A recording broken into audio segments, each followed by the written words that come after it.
Hey, it's Rob, and welcome to Axel's Garage.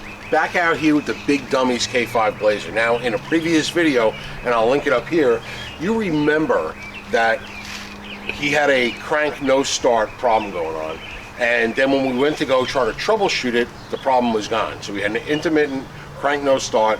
We knew it was a fuel issue because the fuel pump was not coming on, and then we couldn't troubleshoot it because the fuel pump came on. So there's only a few things in this vehicle that are really going to control the fuel pump, and we sort of ran them down, and everything's working right now, and that fuel pump is working. So one of the big failure points, and from all indication, his fuel pump relay is original. And because it's an intermittent problem, what is that noise? The dog's in the window. Well, Mommy's cleaning the blinds. Mommy's cleaning the blinds. So, because it was an intermittent problem, we had a tough time troubleshooting. So the Big Dummy used the vehicle, you know, locally around town within like a mile or two, and I think he used it for 2-3 weeks. And what was it, 2 or 3 times that it didn't start on you, Robbie? Twice it didn't start. He cycled the key and it started, and he was able to get home. Never completely got stuck. So something that intermittent, I'm willing to gamble on the relay, on the fuel pump relay on the firewall, which is a standard 80s GM oval relay. Now there's one that we can easily see on this truck. There might be 2. I know we have 5 on my wife's IROC. So that's 6 total at least, maybe 7.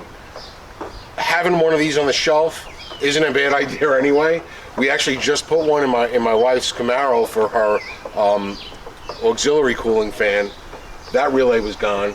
So we picked up another one, and we're going to throw this relay in. I'm going to keep that relay, and we're going to put a question mark on the box. And if he never has a fuel problem again in like the next couple of months, then we know the relay was the fix, and that relay that I have on the shelf is probably bad.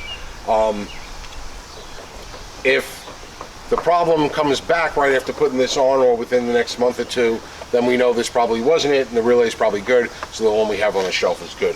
But for $13 on an intermittent problem, that's something that's prone to fail, especially when these things are 30-something years old.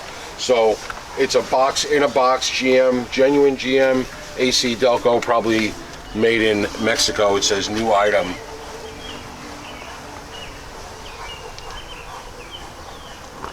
I'll link it in the description below. So it's a box in a box, same part number on it. What are we going to say? Mexico, China, survey says, oh, made in China. So we're going to put this Chinesium genuine GM AC Delco part up on the firewall. That is your fuel pump relay. This is a standard, like I said, it's a standard relay in 80s GM vehicles. All right, this is your connection going into it. This is your fuel pump bypass or your service bypass. But if you apply power to this terminal here, this looks like it shouldn't be like this, that this should be hooked to something, but this is exactly the way it's supposed to be. You apply power to that, your fuel pump should come on. It's a way of troubleshooting and a way of jumping it out so that you can get yourself home in the event of a relay failure. Here's another bracket for another relay. It's a double bracket actually, it's all one bracket. There's no screw there, and there probably was never any relay on that, but there's a spot for 2 relays, so there must be an option that takes a second relay there. We don't have that option. It should be a 5/16. Nope, it is not. Let's go to the next one, and it's not that one, so it's a metric. So the 5/16 was too big, a 1/4 inch was too small. I'm going to say it's a metric 7 or 8 millimeter. Let me go grab one of them, and we'll get this thing out. Robbie, these are called nut drivers. Right? They're like screwdrivers, but they drive nuts instead of screws or small bolts. They come in an assortment. It's usually like 6 or 8 sizes. This is a standard or SAE nut driver set. And we don't have the size that we need. We don't have a metric nut driver set. So if, you know, there comes a time that you feel like dad needs a gift, or mom's looking to get me something, and they can't figure out what to get me, a set of metric nut drivers. Put that in your list.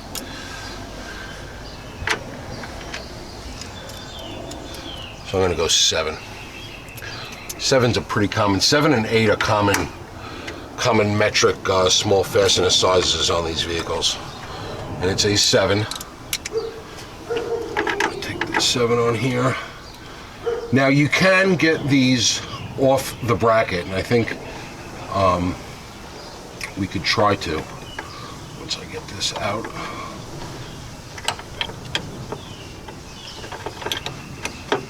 That screw there.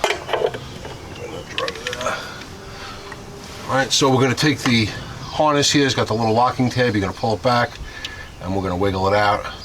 Again, 30-year-old plastic. Don't crank on that. Use a little screwdriver maybe to get it loose. But something that old, you use this as your leverage point and you're gonna break it. So now, this is a double bracket. These do slide off the bracket. It comes with a new bracket because they're difficult to get on and off, but I'd rather use the double bracket and keep the single bracket on here. So let's see how this would go off. I think you pull that up a little bit and this should slide off, and it does. Now we're going to take this one. How is that bracket on there? Like this. And this one is on like this, so it slides down. We'll bend this tab back down so that when you slide it in, it's going to lock in place. So I'll slide it down and clipped in, and you could even push it in there with your finger if you want. Now that's not going to come out. And we'll keep this bracket on there because we'll put this bracket on this one, because if we need to use it on the Camaro, all the brackets on the Camaro are single brackets. Alright, so now we can either screw that up there first, or we can put the harness in. Harness is nice and clean. There's no sign of any corrosion or anything. That weather tight seal is nice and pliable and really sealing up well for such an old piece, but it actually is working really well. And then we'll try to get the screw in the hole there, and we'll screw it in and we'll see how we do. Alright, so I'll link this in the description below. Like I said, it's a real common one. If you have, like us, if you have 2 or 3 vehicles that have a bunch of these relays in them, not a bad idea to have one on the shelf. We'll see. If we don't, well, we'll give you an update in a month or two on whether or not this did our intermittent fix. I know some of the comments have been to check the oil pressure switch, that in some year vehicles the fuel pump is wired through the oil pressure switch, so if you don't have oil pressure, kills the fuel pump, save the engine. However, this is a 1988 and the oil pressure switch is a single wire oil pressure sending switch. 89. 89, I'm sorry, 89. Camaro's 88. The Camaro's 88. It's a single wire oil pressure sending switch. All it's doing is lighting up lighting up. It's activating the gauge on your dash cluster. That's all we got today from Axel's Garage. Hope you enjoyed the video. Comments, questions, as always, I enjoy reading every one of them in the box down below. And thanks for watching.